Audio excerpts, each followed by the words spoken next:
Over the last month on Carol Nash Inside Bikes, we've been riding this, the Triumph Tiger 900 GT Pro. Now, the Tiger 900 replaced the Tiger 800, which for many was the ideal adventure bike. It was smaller and more manageable and a bit lighter than bigger adventure bikes, but it was still capable of 2-up touring, commuting to work and doing a bit of light trail work as well. So the Tiger 900 has got quite big boots to fill.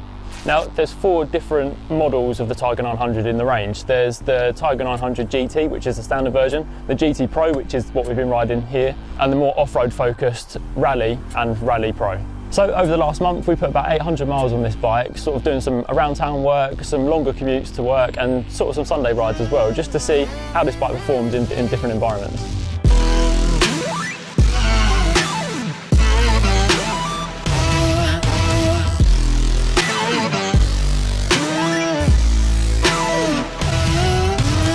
So although it looks similar to the old 800, everything on this bike is new. Starting with the engine, it's got 88cc more. Although it still produces the same 94 brake horsepower, it actually delivers 6 foot-pounds of more torque, and that comes from the configuration of the engine. So for this model, it's got a T-plane crankshaft, which changes the firing order slightly, and what that does is it makes it feel like more of a V-twin down low. So what Triumph say is that sort of V-twin feel gives you more grip low down, and then as you build up through the rev range, it's still that typical triple sort of rasp and smoothness as you sort of get higher in the rev range. The new 900 has got a new chassis as well, which makes it feel really light and nimble sort of around town, but then when you got it out on the open road and on dual carriageway stuff, it feels really nice and stable. And also importantly, the subframe and the foot pegs are no longer welded to the frame like the old 800 model. So previously there was stories of customers sort of dropping their 800s at really low speed and cracking a foot peg, which sort of doesn't seem too much if you can just replace it, but actually it was welded onto the subframe, and that meant that really the bike was a write-off because you damaged the frame. So that's no longer an issue on this bike. Everything's bolted onto the main frame rather than welded, so that's quite a nice update. And also in terms of stopping power, it's got really good Brembo style and Mccallipers, and then in terms of suspension, really good Marzocchi setup. So it's got Marzocchi 45mm upside down forks with 180mm travel. The rear shock's quite trick, so it's gas pressurised and it's electronic, so if you're doing a bit of 2-up touring or you've got heavy luggage, you can actually adjust that really easily rather than getting your spanners out and adjusting it. And to give it a proper GT status, it's got a 20-litre fuel tank, which is a really nice thing to have because it's good for about sort of 220, 230 miles between fill-ups, which is great if you want to do some touring or you've got a really long commute. You don't have to stop every 5 minutes to fill up. So as I mentioned, we've done about 800 miles on this bike, and we've done everything from sort of slow speed, sort of around town stuff, and then I've got quite a long commute to work, so I've been up and down the dual carriageway, and also just on the weekends, just having a bit of fun in it on some local country roads and stuff. So we've done quite a range of riding, and my first impression is that I've really enjoyed riding it. When I first swung my leg over the bike, I was really impressed with how sort of lightweight it was and how sort of at home I felt straight away. Looking at it, it looks quite sort of a big, potentially sort of intimidating bike, but actually when you sit on it, it's surprisingly light, and the bars are sort of wide but sort of closer to you as well, so you don't feel like you're really stretched into it, and you sort of sit in it rather than on it, and it's sort of a nice place to be as soon as you get on the bike. So regardless of what type of riding I was doing, the throttle connection and the engine always felt silky smooth, especially around town when you're doing that slower speed stuff. Some bikes feel a little bit jerky and sort of get away from you a little bit, but actually in the lower gears and at lower revs, it just felt really, really smooth.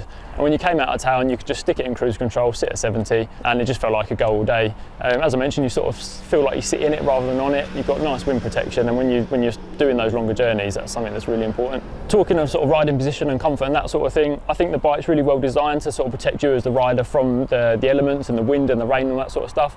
As you can tell, we're in sort of colder conditions at the moment, so that's really important, especially if you're going to be riding all year round. And it's got some really nice features as well that keep you comfortable and keep you sort of focused. So heated grips is standard on the GT model, but then on the GT Pro you get a heated rider seat and pillion seat as well, and they're separately operated. So the pillion has got a separate switch down by the left hand that they can operate their seat. I've got to say, I was really impressed with the heated seat. We've been riding in conditions of sort of 0 degrees, sort of up to around 5 degrees, and it's been fresh. But I've had to turn the heated seat down because it was just too hot. That's really good to keep your core temperature warm, and when you're doing sort of longer journeys as well, you want to keep focused and concentrated and not sort of worry about how cold you are. So I was really impressed with that. While I was still sort of fairly impressed with the heated grips, some of the temperatures that we were riding in, it felt like they could have done with an extra setting, sort of to keep up with how good the heated seat was. Hands did get a little bit cold, but I think with a decent pair of winter gloves and on the top setting, you'll be fine.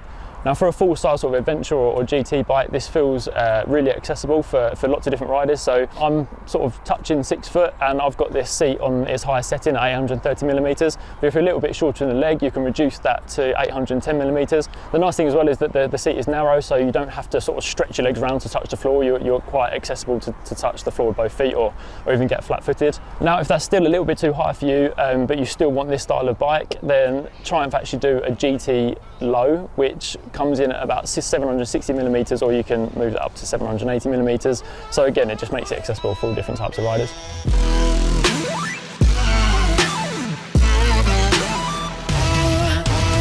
So moving on to some of the kit that I really liked, I think the 7-inch full colour Tft Dash is one of the best out there. It's got everything you need to see on it, from your gear indicator to fuel gauge to oil temperature to even warnings when it's too cold and there could be ice on the road. It showed everything you could possibly need to know, and it works really well in all conditions as well. So you can see it's sort of bright and sunny today and it's really easy to see, but then also when you're sort of riding in the dark, it's equally bright and you know clear to see. So I really like that.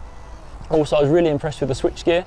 So some bikes that have got a lot of technology on them can feel quite cluttered and feel like your thumbs might click the wrong things. But actually I think this is really well spaced out, but also really intuitive. And also when you're riding in the dark, the illuminated buttons, so if you do have to sort of glance down and you're not sure which one you're clicking, it's really easy to see and there's no sort of faffing around. So I thought that was a really nice touch. Also, if you're looking to get a bike like this, you might be sort of wanting to ride all year round as well, and that means riding in the winter and riding in the summer and riding 2-up or doing a bit of touring or whatever it might be. And again, Triumph have added some really nice touches. So it's got 2 12-volt power outputs as well, so if you want to plug in a heated jacket or heated gloves if you're riding in the winter conditions, then that's possible to do, and the pillion can do the same. And also just how sort of nicely set out the sort of the pillion area is as well. So seat's really nice and comfortable. It's got really good grab rails. It's already got a plate that you can add a top box onto. And as I said previously, the heated seat is adjustable for the pillion as well, so they can control their own temperature on their seat, which I think is a really nice touch. So what are some of the other things I like about it? I think the up-down quick shifter works really nicely and it just makes it a doddle to shift through the gears. So it's subjective, I know, but I'm not overly struck on the styling, but I think it's really nicely finished. I think it feels really well built, it feels really solid. And I do particularly like this red paint colour, which is actually an extra £100. So if you bought this in the red, it's $13,300. But if you went for the white model, it's $13,200.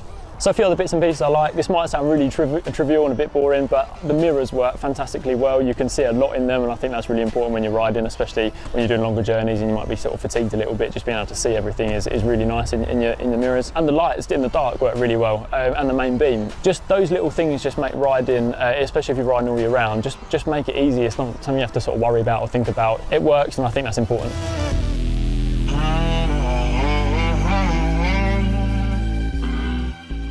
Some of the things I wasn't overly keen on was the manually adjustable screen. Although it worked really well, the faff of trying to move it when you're on the go, it's a little bit clunky and it's a little bit sort of clumsy. And with the amount of electronics that's on this bike, it'd be nice if there was a toggle that you could electronically adjust the screen just to make that a little bit easier. The other niggle I had with this bike were the rubber foot pegs. Fine in the dry, but when it gets even a little bit wet, they become incredibly slippery and it's a bit sort of unnerving when your sort of feet are slipping around a little bit. But they are removable, so that's not too much of a problem, but it's worth noting if you're doing a lot of riding, especially in sort of the winter months and it gets a bit wet and slippery, it's a bit unnerving, but yeah, they're removable, so that's not too much of a problem.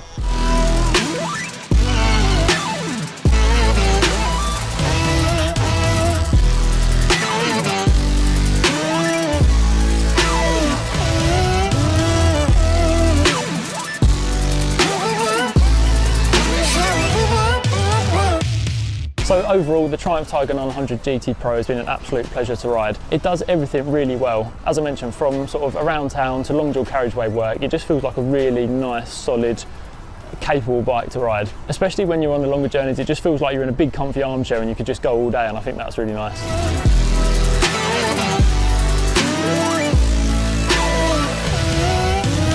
If you're looking to do some track days and you're more of a sporty rider, then this probably isn't the bike for you. But if you're wanting something that will do everything from the weekly commute to touring in the summer and having a bit of fun on the weekends, then you won't go far wrong with the Triumph Tiger 900 GT Pro.